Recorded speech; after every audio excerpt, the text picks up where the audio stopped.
All right. So it's going to sound a little silly, okay? And perhaps you're going to think I cheated on this day, which I admit, it's a little cheap. It's a little cheap. But I've come to the realization, okay, that writing down lyrics that I come up with would count, right?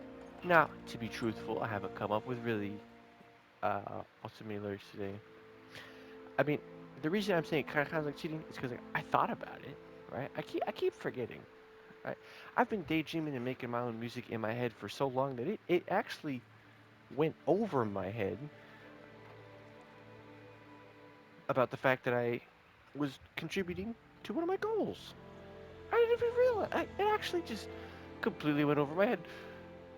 And then I had that epiphany today. I was like, oh, hey, that counts. You know? So, yeah, I mean, I've been doing that for a while. I've had many songs, even on the days where I was like, oh, I did this or that, whatever. Like, I also sometimes, was at work and write some lyrics down, all good, Like, I've been doing that. I've been doing that even before I started this little series, but I totally didn't even think to, you know, accept that as a valid thing to get done within a day. Just if I wanted to count something, like, oh yeah, thought up some lyrics, whatever. I've got plenty of like unfinished songs where it's like, let's say I take an artist and I really like their style, I get really inspired by them, and so I kind of start singing in their head, in my head, I should say. Like, I don't know if other people can do this. I can extrapolate like an artist's voice, and then I can make them say whatever I want. It's like an AI filter, perfected, but it's only in my head. I can't like, you know, actually produce that.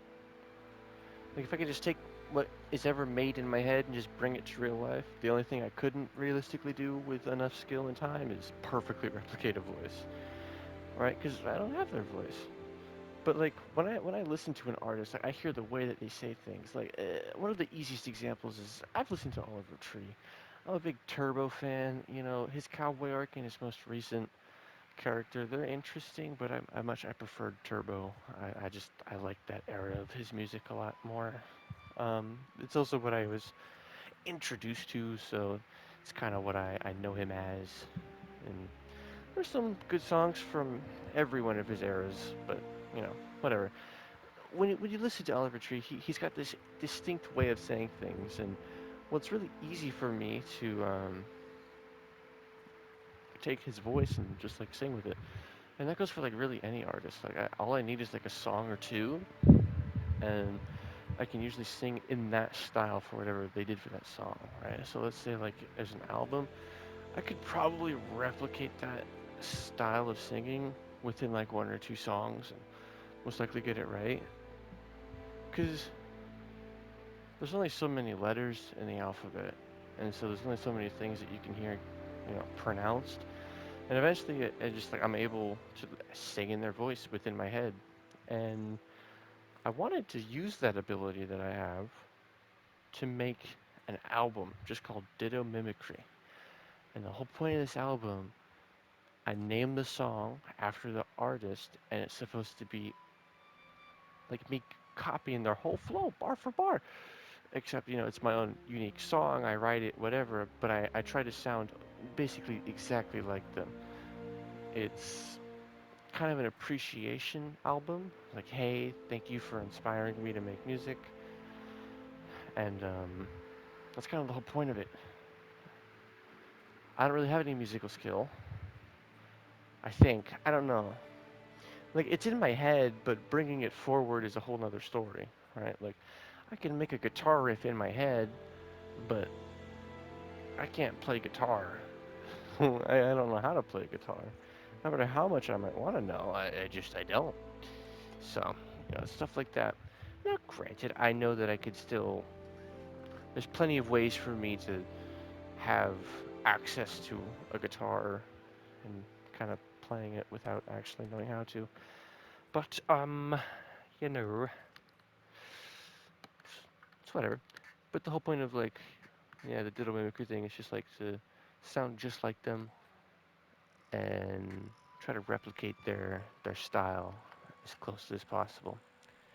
Just because it's something that I want to do, and I think it'd be pretty cool because I want people to know about these other music, these other creators. Like, not enough people know about Your Neighbors. Not enough people know about Hannah Vu, Andrew Garden. These people need more love, man. I'm not saying I'd ever bring that forth, because I'm just a nobody. If I were to make all of that album and release it tomorrow, nobody would listen to it, right? I might get one or two plays. If I share it amongst my friends, maybe they'll listen to it once or twice, and that's about that, right? Now, if I go on a marketing campaign, do a marketing run, like, a different story. But, you know, for a first album, that's definitely a passion project album. Like, I don't really know. Um, yeah, I don't really know how much I'd want that to be known to everybody. Like, if they found my first album, cool, but I don't know if I want to advertise it. I think I'd rather try to make my own music and then advertise that, because I don't know, I'm copying a lot. That's the whole point of it. I'm copying a lot. But yeah, I don't know. That's kind of all for today. I guess the thing I actually did was just kind of talk to you guys about digital mimicry. One of my albums that I want to make. Don't really have any other ideas for albums. I just know that I want to do that one, and so I'm gonna probably try to do it at some point in my life. Uh, but nothing too wild. Yeah, honestly, that's about it. Take care.